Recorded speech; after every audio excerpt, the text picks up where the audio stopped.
আসসালামু আলাইকুম। ওয়ালাইকুম আসসালাম ভাই। ভাই কেমন আছেন? এই তো আলহামদুলিল্লাহ ভালো আছি। আপনি কেমন আছেন? আমিও আলহামদুলিল্লাহ ভালো আছি। তো আপনারে কয়টা প্রশ্ন করতাম। আপনার নাম কি? আমারে প্রশ্ন করবেন, আমি কি ছাত্র? না না না, মানে কয়টা বিষয় জানার জন্য আপনার প্রশ্নটা করবো আর কি, আপনি উত্তরটা দিবেন। কিতা জিগাইতেন?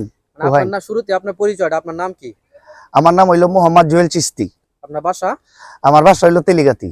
ও আচ্ছা, মানে আপনি তো তরিকত জগতের লোক না, গুরু ভক্ত লোক? জি। যে আপনার গুরুর নাম কি? আমার মুর্শিদ কেবলার নাম হইল হযরত শাহ সুফি শেখ সৈয়দ লাসা চিস্তি বিক্রমপুরী রহমাতুল্লাহি আলাই। আচ্ছা, ওনার মানে ওনার বাড়ি ছিল ঢাকা বিক্রমপুর নাকি? হ্যাঁ জি, ওনার বাড়ি ছিল ঢাকা বিক্রমপুর। ওনার বিগতে বহুদিন যাবত হযরত শাহ সুলতান কমরউদ্দিন রুমির বাড়িতে ছিলেন।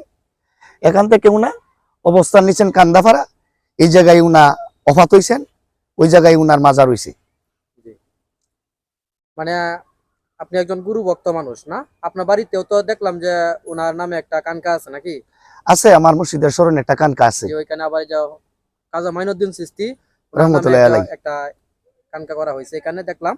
মানে আপনি কি কাজা মাইনুদ্দিন চিশতি ভক্ত নাকি আপনার গুরু ওনার ভক্ত ছিলেন? আমার গুরু ভক্ত ছিলেন, আমি ভক্ত। আচ্ছা, এই জন্য মূলত আপনি দুইটা কাজ একসাথে চালিয়ে যাচ্ছেন জি। নাকি? জি। তো ধন্যবাদ ভাই আপনাকে আপনার পরিচয়টা এত সুন্দর করে দেওয়ার জন্য। ধন্যবাদ। ধন্যবাদ সবাইকে।